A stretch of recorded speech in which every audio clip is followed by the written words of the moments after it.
दोस्तों एक बार फिर से मैं आपके लिए UPSC CDS first 2025 online form apply process की अपडेट लेके आ चुके हैं। जी हाँ दोस्तों, यूपीएससी सीडीएस फर्स्ट के लिए आवेदन करने की अंतिम तिथि बढ़ा दी गई है। आपके लिए सुनहरा और बड़ा अवसर है, एक और मौका है आपके लिए आवेदन करने का, क्योंकि इसकी लास्ट डेट एक्सटेंडेड कर दी गई है। जिन कैंडिडेट्स को आवेदन करते समय प्रॉब्लम हो रही थी डॉक्यूमेंट्स वगैरह की या फिर फोटोग्राफ सिग्नेचर अपलोड करने की, तो उन कैंडिडेट्स के लिए यहाँ पर सुनहरा अवसर है। एक दिन का टाइम यहाँ पर और बढ़ा दिया गया है आवेदन करने का। तो अब आप इस भर्ती का फॉर्म फिल आसानी के साथ में कर सकते हो। स्टेप बाय स्टेप हम आपको कंप्लीट जानकारी दिखाएंगे कि कैसे आप रजिस्ट्रेशन से प्रिंट तक इस भर्ती का फॉर्म फिल कर सकते हो। क्या ऐसी मिस्टेक है जिनको करने से आपके एप्लीकेशन फॉर्म रिजेक्ट हो सकते हैं, उन मिस्टेक से आपको बचना होगा, क्योंकि तभी आपके फॉर्म सक्सेसफुली सबमिट किए जाएंगे। तो स्टेप बाय स्टेप आपको ये वीडियो शुरू से लेके एंड तक देखनी होगी। इस वीडियो को पूरा देखने पर ही आपके सभी सवाल और डाउट क्लियर होंगे। जी हाँ दोस्तों, सबसे पहले आपको हमारी वेबसाइट IND सरकारी नौकरी पर विजिट करना होगा, जिसका लिंक आपको नीचे description plus first comment box में मिल जाएगा। और हमारे पेज पर विजिट करके आप यहां से UPSC CDS first online form 2025 की कंप्लीट डिटेल चेकआउट कर सकते हो। यूपीएससी की ओर से CDS combined defence service CDS first examination 2025 का नोटिफिकेशन जारी किया गया था। 457 वैकेंसीज थी यहाँ पर डिफेंस सेक्टर के अंतर्गत। अब इसकी लास्ट डेट बढ़ा दी गई, जो 31 दिसंबर थी दोस्तों, उसको बढ़ा दिया गया है 1 जनवरी 2025 शाम 6 बजे तक आप अपना ऑनलाइन फॉर्म फिल कर सकते हो। यहाँ पर एक दिन का टाइम और बढ़ा दिया गया है। आपके लिए एक और बड़ा अवसर है आवेदन करने का। यहाँ पर बात अगर क्वालिफिकेशन की जाए तो ग्रेजुएट डिग्री, इंजीनियरिंग डिग्री से आप अप्लाई कर सकते हो। 200 रुपये फीस है। SC/ST फीमेल को फीस जमा नहीं करनी होगी। ऑनलाइन आप ऑल इंडिया से अप्लाई कर सकते हो upsconline.nic.in पोर्टल से। ऑफिशियल नोटिफिकेशन PDF लिंक पर आप जैसे ही क्लिक करोगे तो इसकी ऑफिशियल PDF ओपन हो जाएगी। इसमें हाउ टू अप्लाई का प्रोसीजर दिया गया है कि कैसे आप फॉर्म फिल कर सकते हो, डॉक्यूमेंट्स, फोटोग्राफ, सिग्नेचर आपको कैसे और कितने KB में अपलोड करने होंगे, एग्जाम पैटर्न, सिलेबस आपका क्या रहेगा, क्या प्रीवियस पेपर इसमें आपका रहने वाला है, एलिजिबिलिटी क्राइटेरिया, वैकेंसीज इंफॉर्मेशन आपकी क्या रहेगी। तो अप्लाई करने से पहले आपके नोटिफिकेशन की PDF पूरा पढ़ना अनिवार्य है। इसको पूरा पढ़ने से ही आपके सभी सवाल और डाउट क्लियर होंगे। PDF रीड आउट करने के बाद में आपको अप्लाई ऑनलाइन लिंक पर क्लिक करना होगा, तो आपके सामने ऑनलाइन का ही पोर्टल ओपन हो जाएगा। यहाँ पर ही आप देख सकते हो ऊपर ही मार्क्यू चल रही है कि यहाँ पर NDA और CDS फर्स्ट की लास्ट डेट बढ़ा दी गई है 1 जनवरी 2025 शाम 6 बजे तक। अब आप अपना फॉर्म फिल कर सकते हो। यहाँ पर बात अगर इसमें आवेदन की जाए तो अगर आपने पहले से इस ऑनलाइन पोर्टल पर रजिस्ट्रेशन कर रखा है तो आपको लॉगिन सेक्शन में ईमेल ID, मोबाइल नंबर या फिर OTR ID के थ्रू लॉगिन करना होगा और अपने डैशबोर्ड में से ऑनलाइन फॉर्म फिल करना होगा। अगर आपने पहले से रजिस्ट्रेशन नहीं किया हुआ है तो आपको न्यू रजिस्ट्रेशन की इस टैब पर क्लिक करना होगा। इस टैब पर आप जैसे ही क्लिक करोगे तो आपके सामने वन टाइम रजिस्ट्रेशन OTR का ये ऑफिशियल पोर्टल ओपन हो जाएगा। यहाँ पर आकर आपको सबसे पहले अपना नाम एंटर करना है, अपनी 10th की मार्कशीट के अकॉर्डिंग उसे वेरीफाई कर लेना है एक बार फिर से एंटर करके। उसके बाद यहाँ पर आपसे पूछा गया है कि क्या आपने कभी अपना नाम चेंज किया है, अगर किया है तो यस करें और फिर अपना चेंज नेम यहाँ पर दें, और अगर नहीं किया है तो यहाँ पर आप नो ऑप्शन सेलेक्ट कर लें। उसके बाद आप यहाँ पर अपना जेंडर सेलेक्ट करें, उसे वेरीफाई करें, अपनी डेट ऑफ बर्थ यहाँ पर आप सिलेक्ट करें। उसके बाद वही डेट ऑफ बर्थ एक बार फिर से यहाँ पर सिलेक्ट करके उसे वेरीफाई कर लें। फिर यहाँ पर आप अपने फादर का नाम एंटर करें और उसके बाद यहां पर आपको अपने फादर का नाम भी वेरीफाई कर लेना है एक बार फिर से एंटर करके।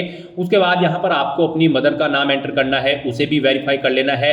फिर आपको यहां पर अपना माइनॉरिटी स्टेटस देना है, क्या आप माइनॉरिटी कम्युनिटी के अंतर्गत आते हैं, अगर आते हैं तो यस करें और फिर अपनी माइनॉरिटी ऑप्शन कैटेगरी सिलेक्ट करें, आप कौन सी कैटेगरी में आते हैं, और नहीं आते हैं तो यहां पर आपको नो ऑप्शन सिलेक्ट कर लेना है। उसके बाद यहां पर आपको अपना 10 डिजिट का मोबाइल नंबर एंटर करना है, अपनी ईमेल ID एंटर करनी है। कोई अल्टरनेट मोबाइल नंबर या ईमेल ID है तो उसे भी आप एंटर कर सकते हो, नहीं तो इन कॉलम्स को आप खाली छोड़ दें। उसके बाद यहां पर आपको अपनी 10वीं क्लास का रोल नंबर एंटर कर देना है। फिर आपसे यहां पर एक सिक्योरिटी क्वेश्चन आपको सिलेक्ट कर लेना है, अपनी चॉइस के अकॉर्डिंग कोई भी सिक्योरिटी क्वेश्चन सिलेक्ट करें, उसका आंसर दे। एक और क्वेश्चन आप सिलेक्ट करें यहां पर सिक्योरिटी क्वेश्चन 2 सेक्शन में, और उसका भी आंसर आप प्रोवाइड करा दें। उसके बाद यहां पर आप ये कैप्चा कोड एंटर करें और फिर सबमिट बटन पर क्लिक कर दें। नेक्स्ट आपको आपने पीछे रजिस्ट्रेशन में जो डिटेल्स प्रोवाइड कराई हैं उनका पूरा प्रीव्यू शो कर दिया गया है। आपको सभी डिटेल्स चेकआउट करनी है। कहीं पर कोई मिस्टेक है तो आप अपडेट/चेंज हियर ऑप्शन पर क्लिक करके चेंज कर ले, नहीं है तो आप आई एग्री इस बटन पर क्लिक कर दें। उसके बाद आपके सामने कुछ इस तरह से इंटरफेस ओपन होगा। यहाँ पर आपके रजिस्टर्ड मोबाइल नंबर और ईमेल आईडी पर ओटीपी सबमिट किए गए हैं। वो ओटीपी यहाँ पर आपको एंटर करने हैं और वेरीफाई ओटीपी ऑप्शन पर क्लिक करके अपना मोबाइल नंबर और ईमेल आईडी को वेरीफाई कर लेना है। ओटीपी वेरीफाई करने के बाद आपके रजिस्ट्रेशन का फर्स्ट स्टेप यहाँ पर कंप्लीट हो चुका है। आपको सभी डिटेल्स प्रोवाइड करा दी गई है। आपको इसका एक प्रिंट आउट ले लेना है फ्यूचर यूज के लिए, या फिर इसे नोट डाउन करके रख लेना है। साथ ही साथ आपको एक ओटीआर आईडी प्रोवाइड कराई गई है। ये ओटीआर आईडी और एक पासवर्ड आपको आपकी रजिस्टर्ड मेल आईडी पर भी सबमिट किए गए हैं और ये ओटीआर आईडी आपके रजिस्टर्ड मोबाइल नंबर पर भी सबमिट की गई है। आपको इन्हें केयरफुली नोट डाउन करके रख लेना है फ्यूचर यूज के लिए। इस स्टेप को कंप्लीट करने के बाद आपको दोबारा से यहां पर लॉगिन की स्टेप पर क्लिक करना है। उसके बाद आपके सामने यहां पर लॉगिन का इंटरफेस ओपन होगा। गाइस, यहां पर आप ओटीआर आईडी के थ्रू लॉगिन कर सकते हैं या फिर मोबाइल नंबर के थ्रू या फिर ईमेल आईडी के थ्रू। ईमेल आईडी के थ्रू अगर आप लॉगिन करना चाहते हैं तो यहां पर आप अपनी ईमेल आईडी एंटर करें। उसके बाद गेट ओटीपी ऑप्शन पर क्लिक करें। आपकी ईमेल आईडी पर एक ओटीपी आएगा, वो ओटीपी आप यहां पर एंटर करें या फिर आप अपना पासवर्ड एंटर करें। जो पासवर्ड आपकी रजिस्टर्ड ईमेल आईडी पर आया है, ये सिक्योरिटी कोड यानी कि वेरिफिकेशन कोड आप यहां पर एंटर करें और लॉगिन की स्टेप पर क्लिक करके लॉगिन करें, या फिर आप मोबाइल नंबर के थ्रू यहां पर लॉगिन कर सकते हैं। आप अपना मोबाइल नंबर एंटर करें, गेट ओटीपी ऑप्शन पर क्लिक करें, एक ओटीपी आएगा, वो ओटीपी आप यहां पर एंटर करें और या फिर आप अपना पासवर्ड एंटर करके ये वेरिफिकेशन कोड यहां पर एंटर करके लॉगिन कर ले। या फिर अगर आप ओटीआर आईडी के थ्रू लॉगिन करना चाहते हैं तो आपके मोबाइल नंबर या फिर ईमेल आईडी पर जो ओटीआर आईडी आई है वो आईडी यहां पर आप एंटर करें और फिर आप अपना पासवर्ड यहां पर एंटर करें जो आपकी मेल आईडी पर आपका पासवर्ड आया है और उसके बाद ये वेरिफिकेशन कोड यहां पर एंटर करें और लॉगिन की स्टेप पर क्लिक करके लॉगिन कर लें। लॉगिन करने के बाद आपके सामने कुछ इस तरह से इंटरफेस ओपन होगा। यहां पर अगर आप कुछ चेंज करना चाहते हैं अपने रजिस्ट्रेशन में, जैसे कि अपने जेंडर में, तो क्लिक टू चेंज जेंडर इस ऑप्शन पर क्लिक करें और अपना जेंडर चेंज कर ले। और अगर आप अपने माइनॉरिटी स्टेटस में चेंज आउट करना चाहते हैं तो क्लिक टू चेंज ऑप्शन पर क्लिक करके इसमें भी आप चेंज कर सकते हैं। नहीं तो यहां पर अब आपको अपना नया पासवर्ड क्रिएट करना है। यहां पर गाइड अब आपको अपना नया पासवर्ड क्रिएट करना है। इसके लिए आपको गाइडलाइन दी गई है, आपका पासवर्ड कम से कम 8 कैरेक्टर का होना चाहिए और ये अल्फा न्यूमेरिक फॉर्मेट में होना चाहिए। मींस आपके पासवर्ड में कम से कम एक अपर केस कैरेक्टर, एक लोअर केस कैरेक्टर, एक इंटीजर नंबर और एक स्पेशल कैरेक्टर जैसे कि @ या फिर डॉलर होना चाहिए। वही पासवर्ड आपको यहां पर एक बार फिर से एंटर करके कंफर्म कर लेना है। हम आपको पासवर्ड का सैंपल दिखा रहे हैं, इसके अकॉर्डिंग आपको अपना पासवर्ड क्रिएट करना है। तो आपका अपना पासवर्ड कुछ इस फॉर्मेट में रेडी करना है। इसमें आपका एक अपर केस कैरेक्टर, एक लोअर केस कैरेक्टर, एक इंटीजर नंबर और एक स्पेशल कैरेक्टर होना चाहिए और इसकी लेंथ कम से कम 8 कैरेक्टर की होनी चाहिए। तो इस फॉर्मेट में आपको अपना पासवर्ड यहां पर क्रिएट करना है। उसके बाद आपको सबमिट बटन पर क्लिक कर देना है। सबमिट बटन पर क्लिक करने के बाद आप अपने डैशबोर्ड से लॉग आउट करें और फिर अब यहां पर आप इनमें से ईमेल आईडी, मोबाइल नंबर या फिर ओटीआर आईडी के थ्रू अपने डैशबोर्ड में दोबारा से लॉगिन करें। अपने नए पासवर्ड को एंटर करने के बाद यहां पर आप अपनी ओटीआर आईडी एंटर करें, अपना नया पासवर्ड एंटर करें जो आपने चेंज किया है, ये वेरिफिकेशन कोड यहां पर एंटर करें और लॉगिन बटन पर क्लिक करके लॉगिन कर लें। नेक्स्ट आपके सामने कुछ इस तरह से इंटरफेस ओपन होगा। गाइस, यहां पर हम आपको यूपीएससी का ओटीआर 1 टाइम रजिस्ट्रेशन करके दिखा रहे हैं। इसे कंप्लीट करने के बाद आप यूपीएससी में निकलने वाली सभी भर्तियों पर अप्लाई करने के लिए एलिजिबल हो जाएंगे। सभी भर्तियों पर अप्लाई करने से पहले आपको ऐसे ही ओटीआर करना पड़ता है, बिना इसके आप यूपीएससी की किसी भी भर्ती के लिए अप्लाई नहीं कर पाओगे।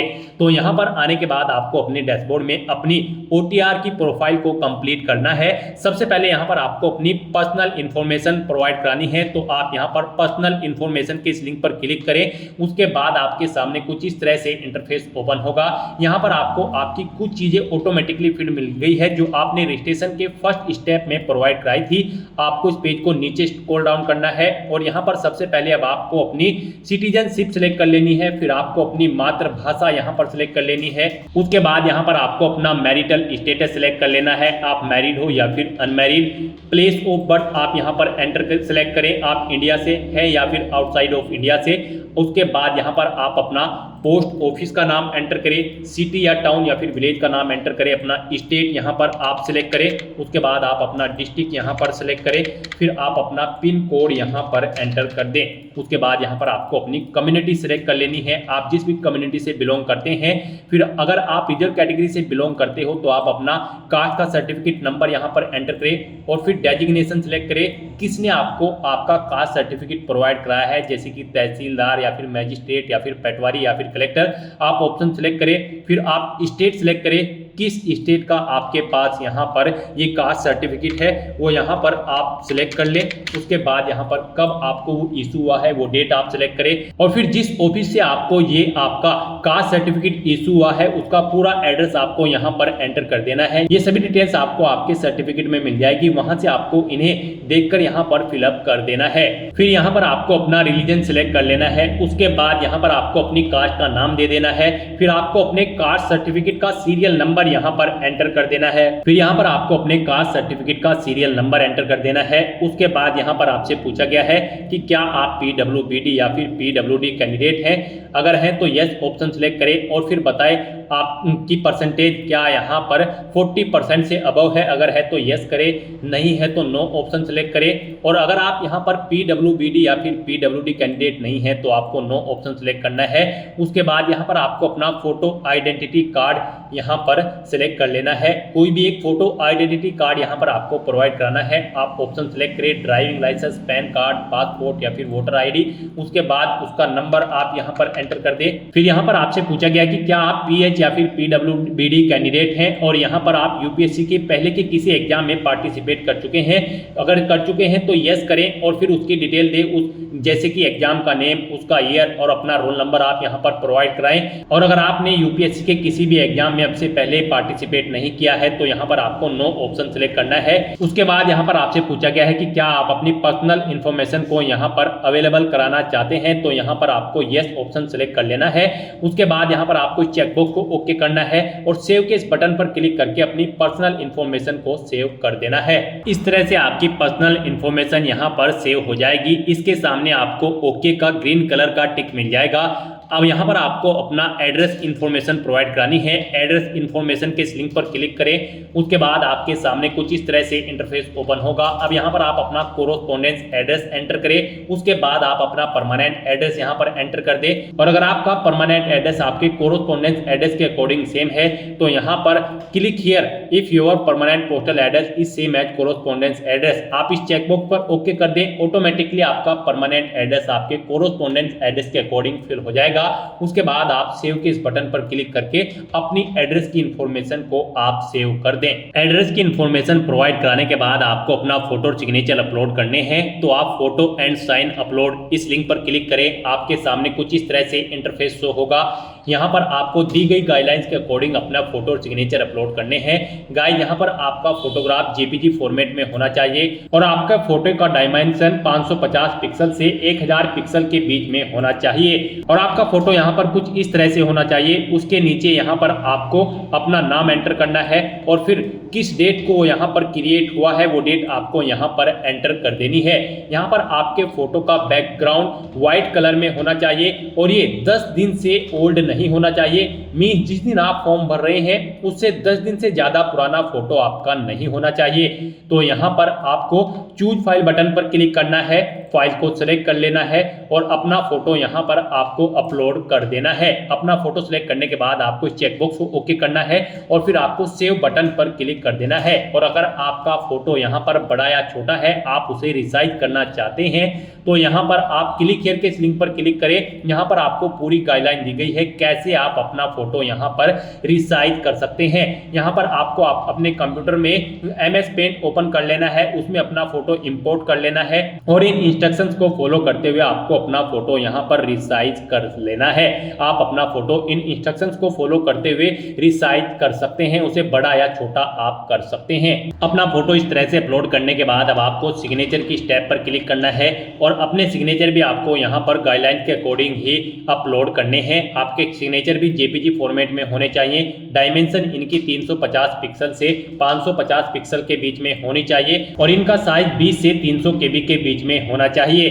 तो यहाँ पर अब आपको अपने सिग्नेचर अपलोड करने हैं। इसके लिए भी आपको चूज फाइल बटन पर क्लिक करना है, फाइल को सिलेक्ट कर लेना है और अपने सिग्नेचर्स को यहाँ पर आपको अपलोड कर देना है। सिग्नेचर की फाइल सिलेक्ट करने के बाद आपको इस चेकबॉक्स को ओके करना है और सेव के इस बटन पर क्लिक करके अपने सिग्नेचर को भी अपलोड कर देना है। अपने फोटो और सिग्नेचर अपलोड करने के बाद अब आपको एजुकेशनल इंफॉर्मेशन इस लिंक पर क्लिक करना है और यहाँ पर अपनी एजुकेशनल क्वालिफिकेशन की डिटेल प्रोवाइड करानी है।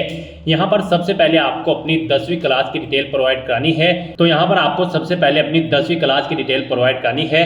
यहाँ पर आप अपनी क्लास या डिवीजन बताएं या फिर ग्रेड जो भी आपने 10वीं क्लास में ऑब्टेन की है। जैसे कि अगर आपने फर्स्ट डिवीजन ऑब्टेन की है तो यहाँ पर फर्स्ट एंटर करें। उसके बाद आपने कितने % मार्क्स ऑब्टेन किए हैं वो यहाँ पर आप एंटर करें। सीजीपीए में स्कोर है तो यहाँ पर आप अपना सीजीपीए दें, कितने में से कितने आपका सीजीपीए है। उसके बाद पासिंग ऑफ ईयर आप प्रोवाइड कराएं, कब आपने अपना 10वीं का एग्जाम पास आउट किया है, कौन कौन से सब्जेक्ट थे यहाँ पर आप एंटर करें। यहाँ पर आपको अपने सभी सब्जेक्ट के नाम एंटर कर देने हैं बिना कोई स्पेशल कैरेक्टर यूज किए हुए, जैसे कि कोमा वगैरह आपको यहाँ पर नहीं लगाना है और अपने सभी सब्जेक्ट्स का नाम यहाँ पर आपको स्पेस देकर एंटर कर देना है। उसके बाद यहाँ पर आपको स्कूल का नाम देना है जिससे आपने अपनी 10वीं क्लास पास आउट की है, फिर बोर्ड या यूनिवर्सिटी का नाम देना है जिससे आपने अपनी 10वीं क्लास पास आउट की है। उसके बाद आपको सेव के इस बटन पर क्लिक करके अपनी ये सभी डिटेल सेव कर देनी है। 10th क्लास की डिटेल प्रोवाइड कराने के बाद आपको अपनी 12th क्लास की डिटेल यहाँ पर प्रोवाइड करानी है।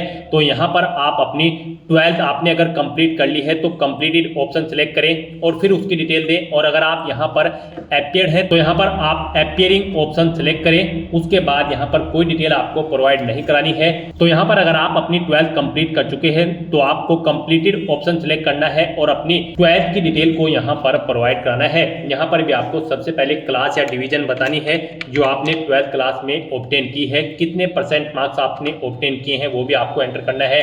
सीजीपीए में अगर स्कोर है तो कितने में से कितने सीजीपीए आपने ऑब्टेन किया है वो यहाँ पर आप एंटर कर दे। ईयर ऑफ पासिंग यहाँ पर आप देख कब आपने पास आउट की है अपनी 12वीं क्लास। फिर यहाँ पर आपको अपने सब्जेक्ट के नेम एंटर करने हैं बिना कोई स्पेशल कैरेक्टर यूज किए हुए, यानी कि कोमा वगैरह आपको यहाँ पर नहीं यूज करना है। बस आपको अपने सभी सब्जेक्ट के नाम यहाँ पर एंटर कर देने हैं। उसके बाद यहाँ पर आपको अपने स्कूल या कॉलेज का नाम देना है जिससे आपने अपनी 12वीं क्लास पास आउट की है, बोर्ड का नाम देना है जिससे आपने अपनी 12वीं क्लास पास आउट की है और सेव के इस बटन पर क्लिक करके आपको अपनी डिटेल सेव कर देनी है। अपनी 12th क्लास की डिटेल सेव करने के बाद अगर आपने ग्रेजुएशन या फिर पोस्ट ग्रेजुएशन कर रखी है तो आप उसकी डिटेल भी प्रोवाइड करा सकते हैं। यहाँ पर ये यूपीएससी का OTR है, वन टाइम रजिस्ट्रेशन। तो यहाँ पर आपकी जितनी भी मैक्सिमम क्वालिफिकेशन है वो यहाँ पर आप एंटर कर दें, क्योंकि इस भर्ती के बाद आगे भी अगर यूपीएससी की कोई भर्ती निकलती है और उसमें कोई और क्वालिफिकेशन रिक्वायर्ड है तो फिर आपको उसकी जरूरत नहीं पड़ेगी एंटर करने की। तो यहाँ पर आपकी जो भी मैक्सिमम क्वालिफिकेशन है आप उसकी डिटेल प्रोवाइड कराएं, क्योंकि यहाँ पर OTR आपका एक बार होता है यूपीएससी का। तो आपको यहाँ पर अपनी सभी क्वालिफिकेशन की डिटेल प्रोवाइड करा देनी है। जैसे कि अगर आपने ग्रेजुएशन कंप्लीट कर ली है तो आप कंप्लीटेड ऑप्शन सेलेक्ट करें, या फिर अपीयर्ड हो तो अपीयर ऑप्शन सेलेक्ट करें। अगर आपने यहाँ पर अपनी ग्रेजुएशन कंप्लीट कर ली है तो उसकी डिटेल भी आपको सेम ऐसे ही प्रोवाइड करानी है। यहाँ पर आपको सबसे पहले बताना है आपने अपनी ग्रेजुएशन किस फील्ड में की है, यानी कि स्ट्रीम में की है, मेडिकल, इंजीनियरिंग या फिर साइंस में। आप ऑप्शन सेलेक्ट करें। अपनी ग्रेजुएशन की स्ट्रीम सेलेक्ट करने के बाद यहाँ पर आपको अपनी डिग्री सेलेक्ट करनी है, आपने किस में अपनी डिग्री यहाँ पर कंप्लीट की है।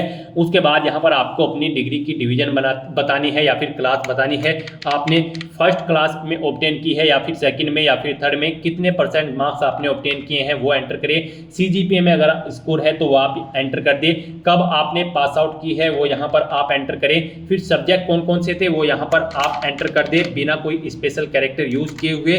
उसके बाद यहाँ पर आपसे पूछा गया है आपके स्कूल का नाम, किससे आपने अपनी डिग्री कंप्लीट की है। फिर बोर्ड या यूनिवर्सिटी का नाम यहाँ पर आप सिलेक्ट करें। उसके बाद यहाँ पर आपको अपने ग्रेजुएशन सर्टिफिकेट का नंबर एंटर कर देना है। उसके बाद कब आपको वो इशू हुआ है आपका सर्टिफिकेट, वो डेट आपको सिलेक्ट कर लेनी है। आपको डेजिग्नेशन बतानी है इशूइंग अथॉरिटी की जिसने आपको ये सर्टिफिकेट इशू किया है। उसके बाद आपको फुल एड्रेस यहाँ पर उस अथॉरिटी का एंटर कर देना है। फिर यहाँ पर आपको पूछा गया है कि क्या आपने बेसिक एजुकेशनल क्वालिफिकेशन या फिर हायर क्वालिफिकेशन ऑब्टेन की है फॉरेन इंस्टीट्यूट से।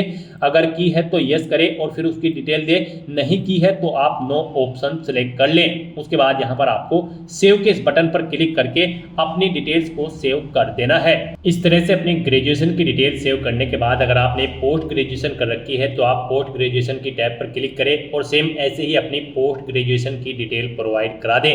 तो यहाँ पर आपने जो भी मैक्सिमम क्वालिफिकेशन कर रखी है तो उसकी डिटेल आप प्रोवाइड करा दें और उन्हें सेव करने के बाद आपको फिर डॉक्यूमेंट्स अपलोड इस लिंक पर क्लिक करना है। नेक्स्ट यहाँ पर आपको अपने कुछ डॉक्यूमेंट्स अपलोड करने हैं। यहाँ पर आपको अपनी 10वीं की मार्कशीट और यहाँ पर 12वीं की मार्कशीट और फोटो आईडी प्रूफ आपको अपलोड करना है। और अगर आप यहाँ पर SC ST OBC कैंडिडेट हैं तो यहाँ पर आपको अपना कास्ट सर्टिफिकेट भी अपलोड करना है।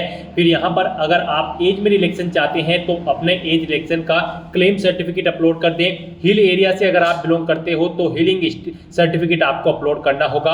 अगर आप अरुणाचल प्रदेश, मणिपुर, मेघालय, मिजोरम या फिर नागालैंड या फिर सिक्किम से हैं और अगर आपने पोस्ट ग्रेजुएशन से ऊपर भी यहाँ पर कोई हायर क्वालिफिकेशन कर रखी है तो उसके डॉक्यूमेंट सर्टिफिकेट आपको अपलोड करने हैं।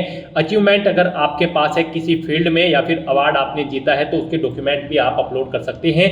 यहाँ पर जिनके ऊपर रेड कलर का स्टार बना हुआ है वो डॉक्यूमेंट आपको यहाँ पर जरूर अपलोड करने हैं।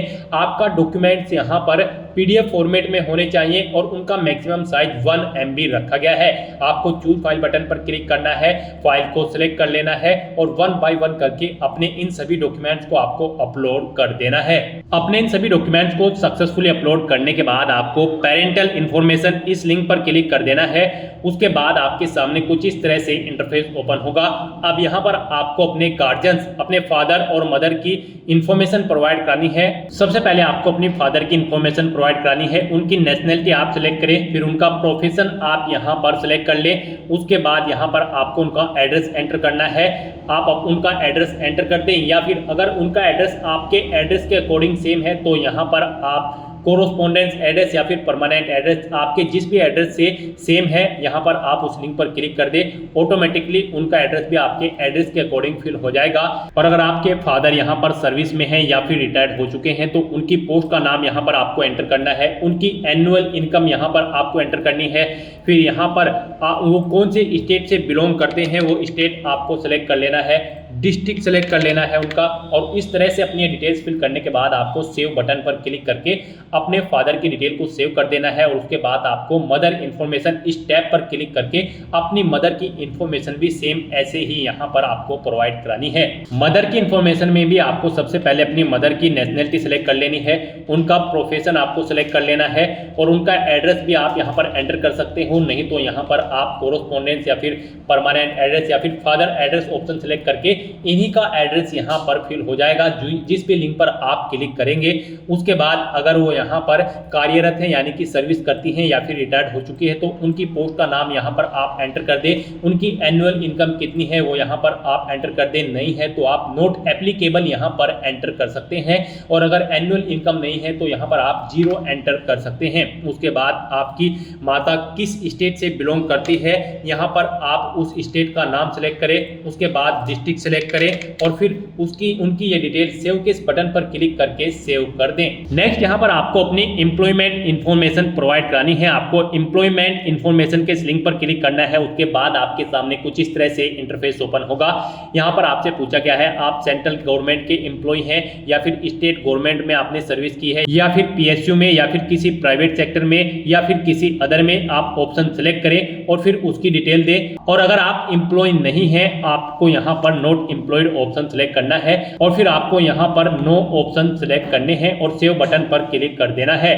इस तरह से आपकी एम्प्लॉयमेंट इंफॉर्मेशन यहाँ पर सेव हो जाएगी। उसके बाद आपको UPSC एग्जामिनेशन इंफॉर्मेशन इस लिंक पर क्लिक करना है। उसके बाद आपके सामने कुछ इस तरह से इंटरफेस ओपन होगा।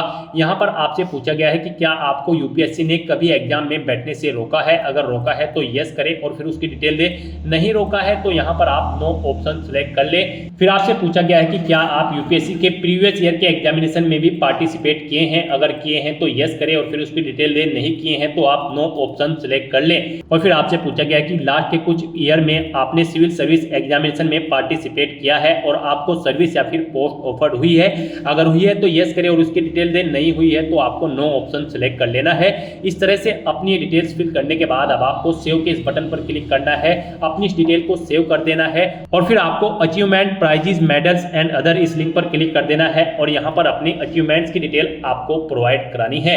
यहाँ पर अगर आपने यूनिवर्सिटी या फिर स्टेट या फिर नेशनल लेवल पर किसी गेम में पार्टिसिपेट किया है और आपको कोई प्राइज या फिर मेडल या फिर स्कॉलरशिप मिली है तो यहाँ पर आप उसकी डिटेल दे सकते हैं। स्पोर्ट में अगर आपके पास एनसीसी या फिर अदर है तो आप यहाँ पर उसकी डिटेल दें और अगर आपने किसी कोई पोजीशन डिस्ट्रिक्शन लीडरशिप हासिल की है स्कूल या कॉलेज में, उसकी डिटेल प्रोवाइड करा दें। कोई अदर एक्स्ट्रा करिकुलम एक्टिविटीज आपने की है तो उसकी डिटेल प्रोवाइड करा सकते हैं। तो इस तरह से यहाँ पर आपको अपने इन अचीवमेंट्स की, प्राइजेस की, मेडल्स की डिटेल यहाँ पर प्रोवाइड करानी है। अगर आपने अचीवमेंट्स यहाँ पर ऑब्टेन किए हैं, नहीं किए हैं तो आप इनको खाली छोड़ सकते हैं। फिर यहाँ पर आपसे पूछा गया है कि क्या आपके पास यहाँ पर 5 एकड़ एग्रीकल्चर लैंड है और यहाँ पर आपका रेजिडेंशियल फ्लैट 1000 स्क्वायर मीटर से ज्यादा है या फिर रेजिडेंशियल प्लॉट आपका 100 स्क्वायर यार्ड से अबव है या फिर आपका रेजिडेंशियल प्लॉट यहाँ पर 200 स्क्वायर यार्ड या फिर उससे अबव है।